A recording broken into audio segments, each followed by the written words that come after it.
Last night, a White Dudes for Harris online event raised over $4 million for Kamala Harris's presidential campaign. More than 150,000 people tuned in for the event. It scares me, but it includes actors like Jeff Bridges, LinkedIn founder Reid Hoffman, and film director J.J. Abrams. Now, in addition to the $4 million, this event also generated a ton of memes. Now, here to explain the deep science of memeology is Logan Hall, digital strategist for Blaze Media, and Peachy Keenan, the author of Domestic Extremists, a practical guide to winning the culture war. Peachy, let's start with you because this event had so many memes. It raised like as many memes as it did dollars. So why did the internet love White Dudes for Harris?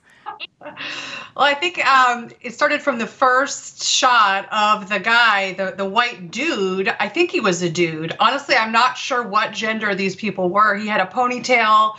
He was extremely soft-spoken. I mean, I have more testosterone than all of the men on that show combined. It was more like white castrati for Kamala. Brought to you by Cialis and Viagra. I mean, it was really kind of embarrassing. I feel bad for them. Logan? Yeah, jump in. I watched this thing as well, and it was pathetic. I mean, it was really, really embarrassing. These guys just groveling about all of how they're kind of the mediocre white guys of the Democratic Party, but they are supporting Harris now. And there was some activism about abortion, and then they had the Lord of the Rings guy on there who said that, you know, men just need to get together and talk about their feelings more. And it's like, guys, you played in the movie The Lord of the Rings, okay? If you were to go up to the orcs and start talking to them about your feelings, how do you think that's going to work out for you? It was not good, but it provided some quality Monday entertainment for everyone, all the conservative memers. All right, let's start jumping in to some of the memes themselves, because one of the biggest memes that we've seen over the last week is that J.D. Vance is a weirdo. Logan, can you explain for us? Yeah, so this is one of the big leftist narratives this week. They've kind of run out of strategies after we had our awesome news cycle with Trump narrowly avoiding assassination. This is what they have pivoted to with the newly revamped Kamala Harris campaign. So they are calling J.D. Vance weird. And right there you see on the screen, this is some right-wingers are leaning into this and saying, yeah, I'm a little weird. They're kind of putting a Radiohead song called Creep on this image of J.D. Vance looking like an emo. So this was one of the best. Matt sent me this morning, and we both had a good laugh about this. But Peachy, please jump in here. Yeah, it's very funny. I mean, I think that, you know, normal straight white men are in such short supply that they actually are weird. Like if you see one in the wild, like it is a little bit shocking. So I mean, I think leaning into weird is funny, but it's as someone I know told me that us even acknowledging like worrying about like the weird meme is like a high school quarterback being worried that the girl he's ignored all through high school thinks he's weird. You know, our best reaction to this is just sort of to like totally ignore it and laugh at it. It's very very female. It's very feminine. I think this next one is the J.D. Vance as the Joker. I think this one's actually pretty cool. That's a really quality one I found this morning as well. And that's with the Joker quote, I believe whatever doesn't kill you simply makes you weirder. And that's kind of like the Joker moment in The Dark Knight in Batman. So that's where that meme came from. That's one of the really good ones. There were a lot of these going around recently. And also there were some really good ones showing like Democrats at these drag shows and all the other weird stuff that they do and kind of, you know, trying to turn the narrative on them. So just to put a pin in this one, it's interesting that the one approach on the right has been, actually, you're weird, which is true. But I like the jujitsu here, which is, oh yeah, I'm weird. And I'm also heterosexual weird, which actually makes me a rock star. Well, but ultimately, I do think Peachy is right. Like I like these a lot. But I think the real reply is there's not even a reason to respond to this. If they want to call him weird, that's fine.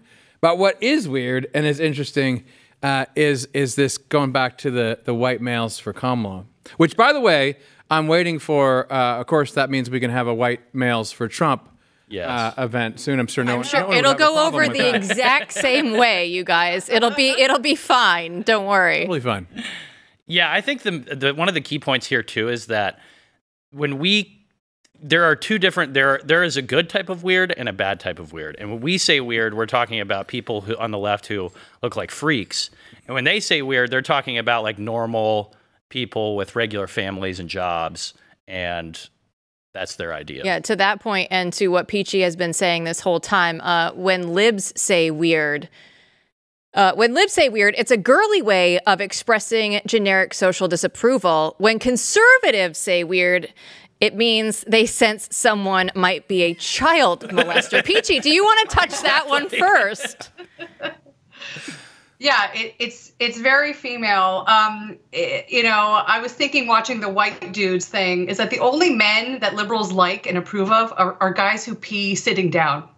If you do that, that's not weird. But a man who's actually just like being a actual dude, that's very weird. And I think it's weird to them. I think what they really mean is it's threatening. Like they don't know what to do if you're a man and you're not questioning your sexuality or your masculinity. That is very threatening, I think, to male feminists. And as we know, and I tweeted this yesterday, male feminists have much higher rates of erectile dysfunction, and it's been documented in like medical studies, and because they are like unsure of their own gender. So, you know, who's the weird ones here? To Peachy's point, I would also like to say that this whole news cycle has just showed us what the 2024 election is going to be about, and it's it's Kamala's girl bosses versus Republican men largely, and so that's what the divide really is going to come down to. Now, earlier today on the show, Chris Bedford was saying that Kamala's team is too online. He believes. Peachy, do you think that that's true? That it doesn't actually resonate with the regulars, the normies out there yet? Yeah, I do think that's true. I think we're in this sort of like summertime lull. She's having her honeymoon. It's sort of the week between the conventions. I think a lot of this is going to change when they actually get to their convention, which is, I think, the week after next, after the Olympics. And then they're going to actually have to showcase like all the real weirdos in their coalition. I think it's just going to be like, it's going to be like an onstage pride parade. I can't wait for them to finally reveal like who the actual weirdos are. You know, people used to say Democrats are the real racists, but I do think it is clear and obvious that liberals are the actual freaks in this country. And in terms of the girl boss thing, I think Kamala is the sort of final boss of girl bosses. I've tweeted this before, too. This is the Longhouse election. Logan is absolutely right about that. And it does come down to girls versus boys, I guess, in a sense. And Logan, we've long known the left can't meme. They cannot, sadly. They can produce a lot of walls of text. Any leftist meme that you see will take you about an hour to read to get through all of it to actually understand the point. Ours is just kind of like a funny picture or a quick 2 words. That's what most of ours are kind of like instant. They hit at something guttural, right? It's just you automatically recognize it. For leftists, they have to explain their humor because they're not actually very funny. Can I just say real quick, this block has been one of my finest achievements of my life. I only regret that we didn't get to Donald Trump Jr. posting they should give it a more fitting name like Cucks for Kamala and explain what that means. Nice. But there's always next time.